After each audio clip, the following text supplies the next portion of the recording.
నమస్కారం ETV news కి స్వాగతం ముందుగా ముఖ్యాంశాలు పీపుల్ ఫస్ట్ విధానంలో అధికారులు పనిచేయాలన్న చంద్రబాబు ఏపీకి మళ్లీ బ్రాండ్ ఇమేజిని పునరుద్ధరిద్దామని కలెక్టర్ల సదస్సులో పిలుపు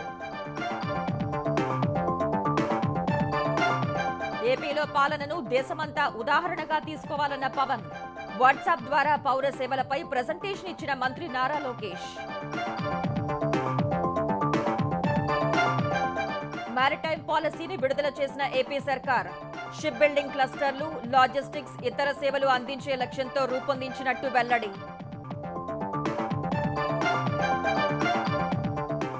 ఏపీలో మార్చి 17 నుంచి 31 వరకు 10వ తరగతి పరీక్షలు మార్చి 1 నుంచి 20 వరకు ఇంటర్ ఎగ్జామ్స్ షెడ్యూల్ విడుదల చేసిన లోకేష్ 2 రోజుల పర్యటన కోసం ఢిల్లీ వెళ్లిన రేవంత్ రెడ్డి తెలంగాణకు రావాల్సిన నిధులపై కేంద్ర మంత్రులతో భేటీ కాంగ్రెస్ పెద్దలతో సమావేశం శంషాబాద్ విమానాశ్రయంలో ఎయిర్పోర్ట్ ప్రిడిక్టివ్ ఆపరేషన్ సెంటర్ ప్రారంభం వరంగల్ ఎయిర్పోర్ట్ పూర్తి చేస్తామన్న రామ్మోహన్ జల్పల్లి ఇంటి వద్ద ఘర్షణపై రాచకొండ సిపి ముందు విచారణకు హాజరైన విష్ణు మనోజ్ పోలీసుల అదుపులో మోహన్ బాబు మేనేజర్లు కిరణ్ విజయ్ తప్పనిసరి పరిస్థితుల్లోనే రాజ్యసభ చైర్మన్ కు అవిశ్వాస తీర్మానం స్పష్టం చేసిన ఖర్గే విపక్షాలు చర్చకు పట్టుపట్టడంతో సాగని పెద్దల సభ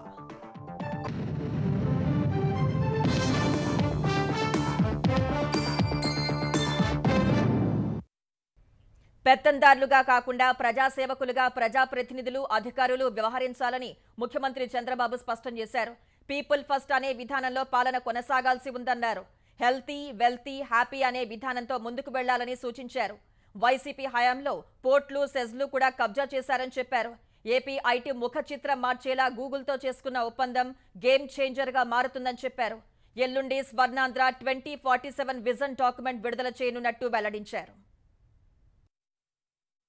సచివాలయంలో 2 రోజుల కలెక్టర్ల సదస్సులో మాట్లాడిన చంద్రబాబు గడిచిన 6 నెలల పాలనపైన భవిష్యత్ ప్రణాళికలపై వివరించారు ఏపీని నాలెడ్జ్ ఎకానమీగా మార్చి ప్రజలు స్మార్ట్ వర్క్ చేసేలా కార్యాచరణ రూపొందించాలని కలెక్టర్లకు నిర్దేశించారు మొదటి కలెక్టర్ల కాన్ఫరెన్స్ సమయానికి రాష్ట్రం మరీ చీకట్లో ఉందన్న చంద్రబాబు ఇప్పుడు పరిస్థితి కొంత మారిందన్నారు గత ప్రభుత్వం 10 లక్షల కోట్ల రూపాయల అప్పులు చేయడమే కాకుండా 2 ఏళ్ల పాటు రాష్ట్రానికొచ్చే నిధులను వాడేసిందని తెలిపారు అయినా రాష్ట్రాన్ని గట్టెక్కించామని సంక్షేమం అభివృద్ధి వైపు వడిగా అడుగులు వేయిస్తున్నామని చెప్పారు ఏపీ బ్రాండ్ను దెబ్బతీసిన వారిని క్షమించొద్దని విశ్వసనీయతను నమ్మకాన్ని తిరిగి నిలబెట్టి రాష్ట్రానికి బ్రాండ్ ఇమేజ్ తీసుకురావాలని దిశానిర్దేశం చేశారు మన బ్రాండ్ దెబ్బతినింది 5 ఏళ్లు బయట పోతే అవహేళన చేసే పరిస్థితికి వచ్చారు 6 నెలల్లో ప్రపంచం మొత్తం 1 by 1 మళ్ళీ వచ్చే పరిస్థితికి వచ్చారు దీనికి కారణం విశ్వసనీయత ఆ నమ్మకం ఉన్నప్పుడు పెట్టుబడులు వస్తాయి డెవలప్మెంట్ జరుగుతుంది ఆటోమేటిక్ గా మనం అనుకున్న లక్ష్యాలు నెరవేర్చే పరిస్థితికి వస్తాం గవర్నమెంట్ లో స్పీడ్ ఆఫ్ డూయింగ్ బిజినెస్ లేకపోతే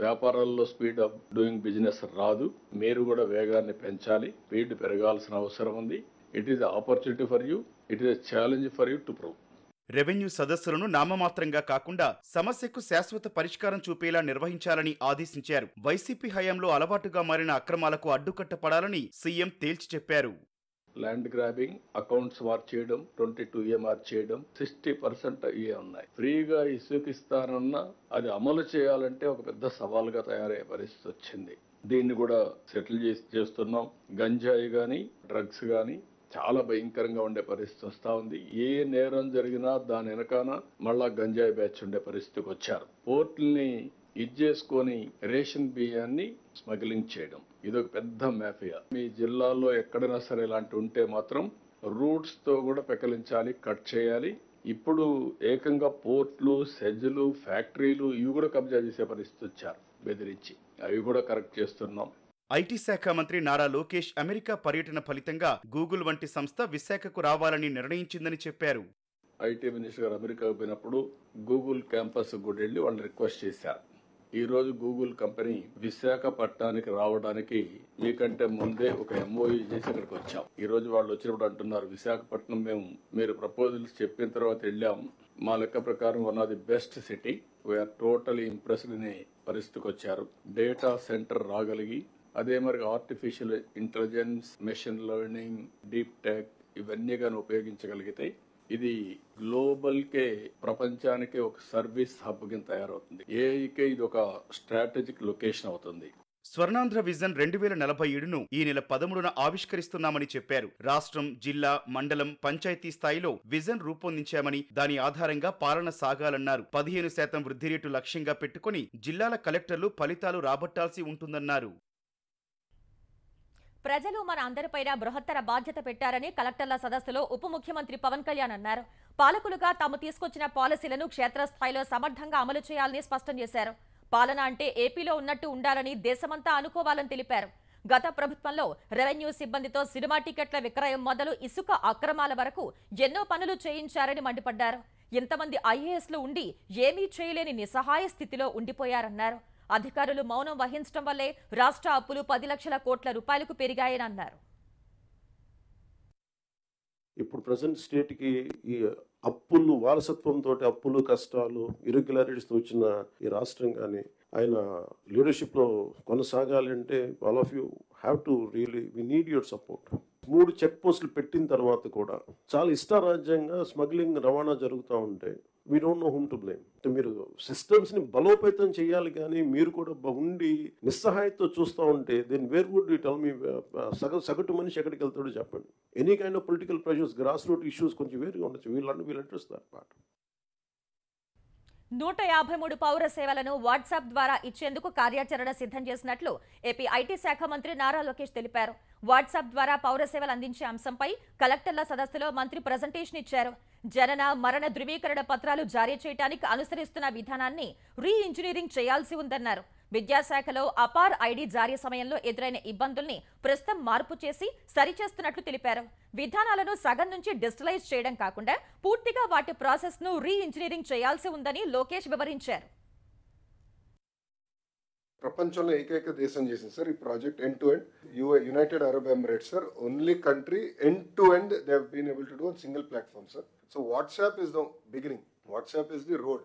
గౌరవ ముఖ్యమంత్రి గారి విజన్ ఏంటంటే ప్రభుత్వ వెబ్సైట్స్ కూడా ఇంకేం ఉండవు. There'll be only single website called ap.gov.in and there'll be simple search bar. So government data మొత్తం will be searched, access there. ఆ సెర్చ్ బార్ లో కూడా వెళ్ళి సింపుల్ గా నాకు పెన్షన్ రావట్లేదని కొడితే వాట్సాప్ లో ఏదైతే వర్క్ ఫ్లో ఉందో ఆ work flow will start there. అట్లా మొత్తం గవర్నెన్స్ ని మొత్తం స్ట్రీమ్ లైన్ చేయాలి అనేది గౌరవ ముఖ్యమంత్రి గారు ఆదేశాలు. పోర్టు ఆధారిత అభివృద్ధి, పారిశ్రామిక ప్రాజెక్టులు, షిప్ బిల్డింగ్ క్లస్టర్లు, లాజిస్టిక్స్, ఇతర సేవలు అందించేలా మారిటైమ్ పాలసీని ఏపీ ప్రభుత్వం విడుదల చేసింది. సుదీర్ఘమైన తీర ప్రాంతం, వ్యూహాత్మకంగా అనువైన ప్రాంతాన్ని పోర్టులు, ఇతర ప్రాజెక్టుల అభివృద్ధికి వినియోగించేలా ఈ విధానాన్ని రూపొందించింది. 2030 నాటికి భారత మారిటైమ్ గేట్వేగా ఏపీని మార్చేందుకు వీలుగా కార్యాచరణ రూపొందింది. ప్రపంచ స్థాయిలో మౌలిక సదుపాయాలు, ఉపాధి అవకాశాలు కల్పించేలా ఈ విధానం ఉందని ప్రభుత్వం పేర్కొంది. కార్గో హ్యాండ్లింగ్ సామర్థ్యాలను పెంపొందించేలా మౌలిక సదుపాయాలు కల్పించాలని నిర్ణయించామని తెలిపింది. పోర్టుల పరిధిలోని ప్రాంతాలను పారిశ్రామిక, లాజిస్టిక్ క్లస్టర్లుగా అభివృద్ధి చేయడంతో పాటు ప్రభుత్వ, ప్రైవేటు భాగస్వామ్యంలో పెట్టుబడులను ఆకర్షించేలా కొత్త విధానం రూపొందించామని పేర్కొంది. ప్రపంచంలోని 20 భారీ పోర్టుల్లో ఒకటి ఏపీలో ఉండే విధంగా ఈ పాలసీ ఉందని స్పష్టం చేసింది. ఈ పాలసీ అమలుకు ఏపీ మారిటైమ్ బోర్డును నోడల్ ఏజెన్సీగా నియమిస్తూ ప్రభుత్వం ఉత్తర్వులు జారీ చేసింది. ఆంధ్రప్రదేశ్లో ద్విచక్ర వాహనదారులు హెల్మెట్లు ధరించాలి అనే నిబంధనను పోలీసులు అమలు చేయకపోవడంపై హైకోర్టు అసహనం వ్యక్తం చేసింది. ఈ అంశాన్ని పోలీసులు తీవ్రంగా పరిగణించడం లేదని వ్యాఖ్యానించింది. ఏపీలో ద్విచక్ర వాహనదారులు హెల్మెట్లు ధరించే విధంగా చూడాలని పోలీసుల్ని ఆదేశించాలంటూ దాఖలైన పిటిషన్పై ఇవాళ హైకోర్టులో విచారణ జరిగింది. ఈ విచారణలో ఈ ఏడాది జూన్ నుంచి సెప్టెంబర్ వరకు హెల్మెట్లు ధరించనందునే 667 మంది చనిపోయారని పిటిషనర్ కోర్టుకు వివరించారు. ఈ మరణాలకు ఎవరు బాధ్యత వహిస్తారని ప్రశ్నించిన కోర్టు ఎందుకు హెల్మెట్లను ధరించే నిబంధన అమలు చేయటం లేదని పోలీసుల్ని నిలదీసింది. ఇందుకు ట్రాఫిక్ విభాగంలో 8,000 మంది సిబ్బంది అవసరముంటే 1,800 మంది మాత్రమే ఉన్నారని పోలీసులు కోర్టుకు తెలిపారు. ఒకవేళ తాము జరిమానాలు విధించినప్పటికీ ప్రజలు చెల్లించడం లేదని వివరించారు. ఈ దశలో రవాణా శాఖ కమిషనర్ను సుమోటోగా ఇంప్లీట్ చేసిన కోర్టు ఓ వారంలోపు కౌంటర్ దాఖలు చేయాలని ఆదేశించింది. తదుపరి విచారణ వచ్చే వారానికి వాయిదా వేసింది. ప్రధాని నరేంద్ర మోదీ నాయకత్వంలో విమానయాన మంత్రిత్వ శాఖ వేగంగా పురోగతి సాధిస్తోందని పౌర విమానయాన శాఖ మంత్రి కింజరాపు రామ్మోహన్ నాయుడు అన్నారు. హైదరాబాద్ శంషాబాద్ విమానాశ్రయంలో ఏర్పాటు చేసిన ఎయిర్పోర్ట్ ప్రొడక్టివ్ ఆపరేషన్ సెంటర్ ను రామ్మోహన్ నాయుడు ప్రారంభించారు. తర్వాత అక్కడే ఉన్న నోవాటెల్ హోటల్లో జరిగిన కార్యక్రమంలో డిజిటల్ ట్విన్ ప్లాట్ఫామ్ ను వర్చువల్ గా ఆవిష్కరించారు. వచ్చే 5 ఏళ్లలో 50 ఎయిర్పోర్టులను నిర్మించే లక్ష్యంతో పనిచేస్తున్నట్లు కేంద్ర మంత్రి వివరించారు. వరంగల్ భోగాపురం ఎయిర్పోర్టుల్ని పూర్తి చేయాల్సి ఉందన్న రామ్మోహన్ నాయుడు భోగాపురం విమానాశ్రయం 2026 జూన్ వరకు పూర్తవుతుందని వెల్లడించారు. And under the visionary leadership of our Honorable Prime Minister Narendra Modi ji, we have witnessed a transformation in our aviation landscape like no other country in the world, which he famously says, Hawai chappal se Hawai jahaj ka safar. This has become a reality today in this country. And today, air travel is no longer a luxury or only for the elite, but a common mode of transportation for millions of Indians. So my seeing of civil aviation is more like a civilian aviation. That is what I wanted to create in this country. CM Revanth Reddy రేపు ఎల్లుండి ఢిల్లీలో పర్యటించనున్నారు. రేపు పలువురు కేంద్ర మంత్రుల్ని కలిసి తెలంగాణకు రావాల్సిన నిధులపై విన్నవించనున్నారు. పార్లమెంట్ సమావేశాల నేపథ్యంలో రాష్ట్ర కాంగ్రెస్ ఎంపీలతో రేవంత్ రెడ్డి ప్రత్యేకంగా సమావేశం కానున్నారు. తెలంగాణకు సంబంధించి పార్లమెంట్లో ప్రస్తావించాల్సిన అంశాలపై దిశానిర్దేశం చేయనున్నారు.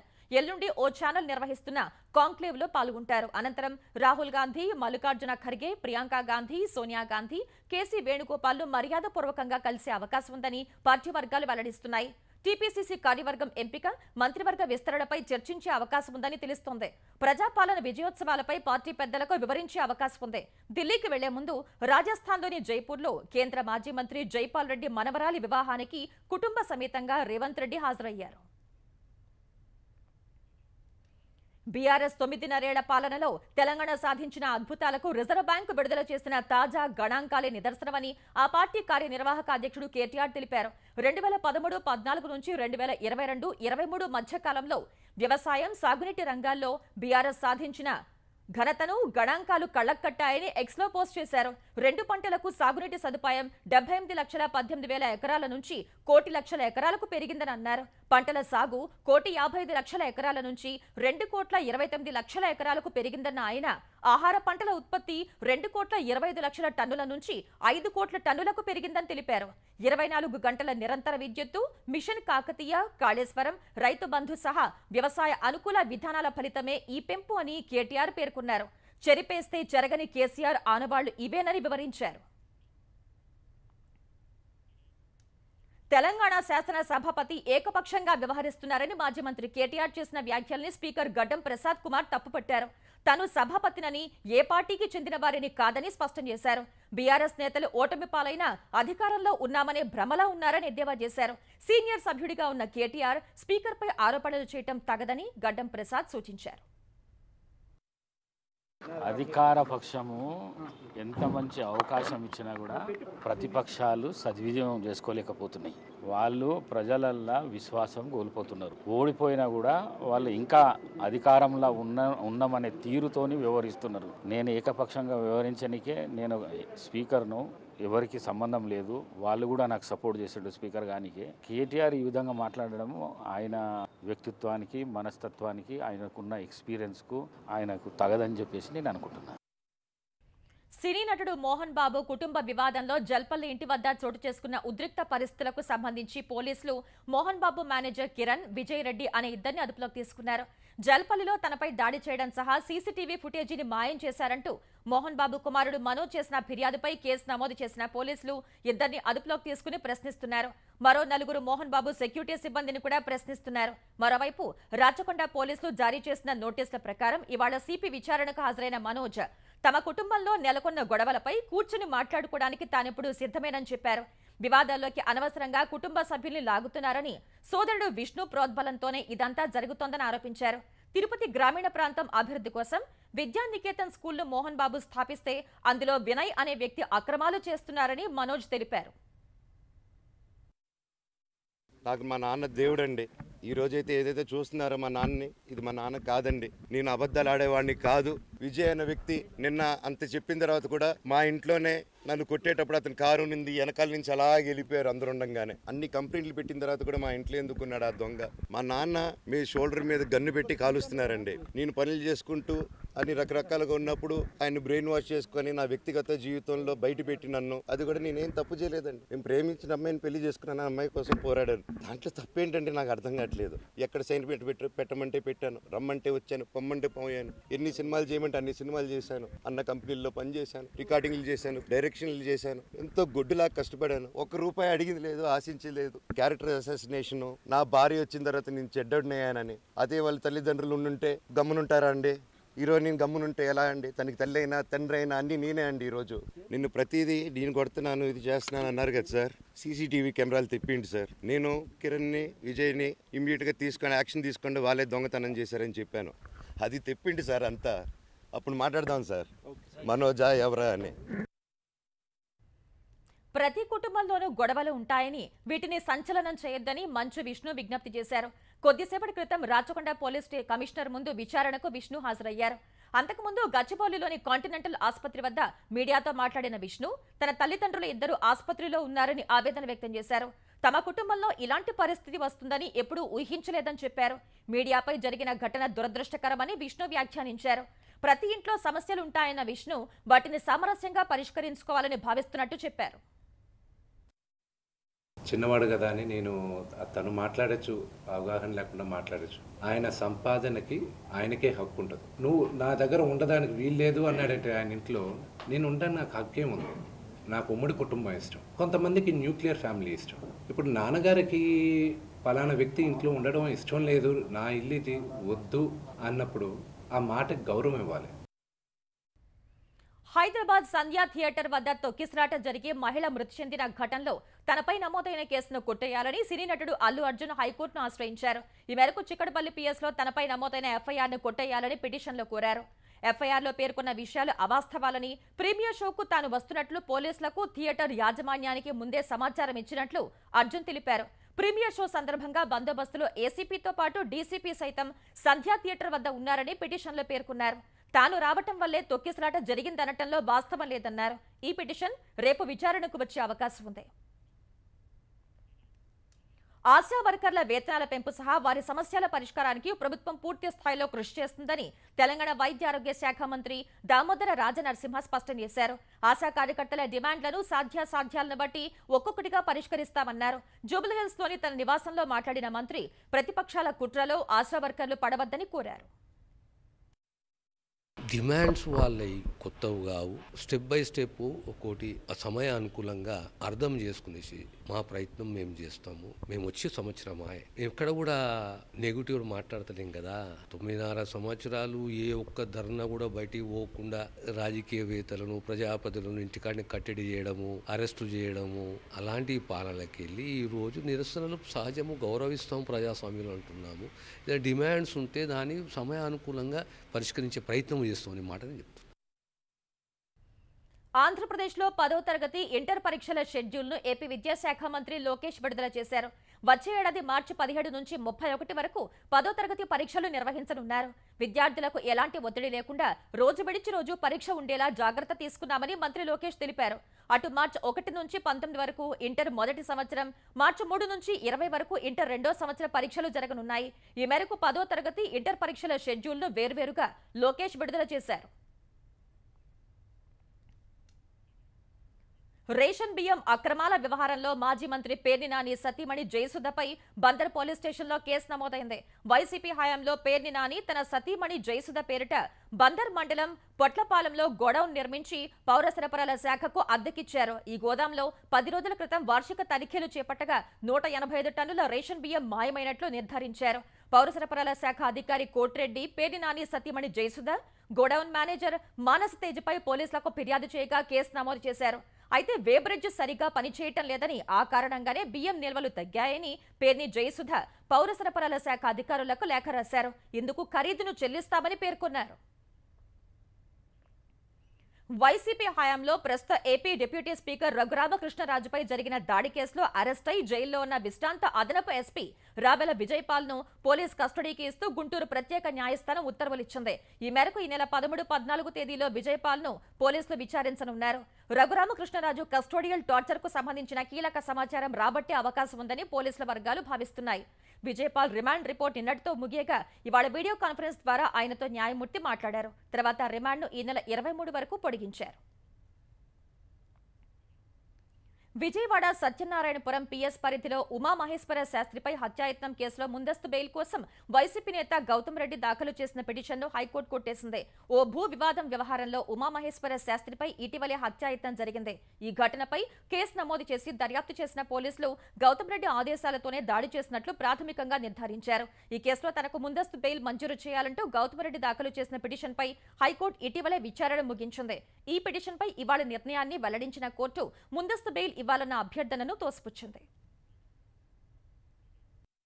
చైర్మన్ జగదీప్ ధన్కడ్ పై ప్రతిపక్ష ఎన్డీ కూటమి అవిశ్వాస తీర్మానానికి నోటీసులు ఇచ్చిన వేళ ఎలాంటి కార్యకలాపాలు చేపట్టకుండానే రాజ్యసభ రేపటికి వాయిదా పడింది. ఈ ఉదయం సభ ప్రారంభం కాగానే తాము పెట్టిన అవిశ్వాస తీర్మానంపై చర్చ చేపట్టాలని ప్రతిపక్ష కూటమి జార్జ్ సోరోస్ వ్యవహారంపై చర్చించాలని బీజేపీ సభ్యులు ఆందోళనకు దిగటంతో సభలో గందరగోళం నెలకొంది. ఈ పరిస్థితిలో మధ్యాహ్నం 12 గంటల వరకు సభ వాయిదా పడింది. ఆ తర్వాత సభ ప్రారంభం కాగానే రాజ్యసభ నాయకుడు జేపీ నడ్డా బిలిని జార్జ్ సోరోస్ తో కలవటం ద్వారా కాంగ్రెస్ దేశాన్ని అస్థిరపరిచే కుట్ర చేస్తోందని ఆరోపించారు. ఇదే సమయంలో చైర్మన్ పై అవిశ్వాస తీర్మానం పెట్టడాన్ని అధికార పార్టీ ఖండించింది. దేశ ప్రజల దృష్టి మరల్చే చర్యల్లో భాగంగానే ప్రతిపక్ష కూటమి అవిశ్వాస తీర్మానం తెచ్చిందని విమర్శించారు. ఈ దశలో అధికార ప్రతిపక్షాలకు నచ్చచెప్పేందుకు చైర్మన్ ప్రయత్నం చేశారు. అయినా సభ్యులు వెనక్కి తగ్గనందున సభను రేపటికి వాయిదా వేశారు. తప్పనిసరి పరిస్థితుల్లోనే రాజ్యసభ చైర్మన్ జగదీప్ ధన్కడ్ పై అవిశ్వాస తీర్మానం తేవాల్సి వచ్చిందని పెద్దల సభలో కాంగ్రెస్ పక్ష నేత మల్లికార్జున ఖర్గే తెలిపారు. చైర్మన్ జగదీప్ ధన్కడ్ పూర్తి పక్షపాతంతో సభ కార్యకలాపాలు నిర్వహిస్తున్నారని ఆరోపించారు. 1952 నుంచి ఇప్పటి వరకు ఎప్పుడూ రాజ్యసభ చైర్మన్ పై అవిశ్వాస తీర్మానం తెచ్చిన దాఖలాలు లేవని ఖర్గే గుర్తు చేశారు. గతంలో రాజ్యసభ చైర్మన్ గా ఉన్నవారు నిబంధనల మేరకు రాజకీయాలకు అతీతంగా సభ నిర్వహించినట్టు తెలిపారు. గత 3 ఏళ్ల నుంచి రాజ్యసభ చైర్మన్ ప్రమోషన్ కోసం ప్రభుత్వ అధికార ప్రతినిధిలా వ్యవహరిస్తున్నారని చెప్పడానికి తనకు ఎలాంటి సందేహం లేదని ఖర్గే అన్నారు.